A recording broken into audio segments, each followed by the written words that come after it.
നമ്മളോടൊന്ന് പറയണ്ടാ സാക്ഷി എപ്പോഴായാലും നിന്നെ വിളിക്കണ്ടേ. നീ വന്നാ ഞാൻ ഇവരൊന്ന് പറ്റിക്കാൻ നോക്കിയതല്ലേ. അവിടെ മന്തി ഫ്രീ ആയിട്ട് കൊടുക്കുന്നു, വന്ന് കയറ്. എവിടേക്ക് വിടാൻ? ഞാനൊന്ന് പറ്റിച്ചതാ. എടാ ചടങ്ങൊക്കെ കഴിഞ്ഞോ? ചടങ്ങൊക്കെ കഴിഞ്ഞു.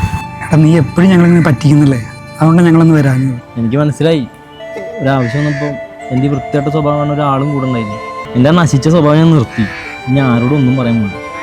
അച്ഛൻ്റെ അപകടം വന്നായതുകൊണ്ടൊരു 10-13 ലക്ഷം രൂപ ഇൻഷുറൻസും പരിപാടിയൊക്കെ കിട്ടാണ്.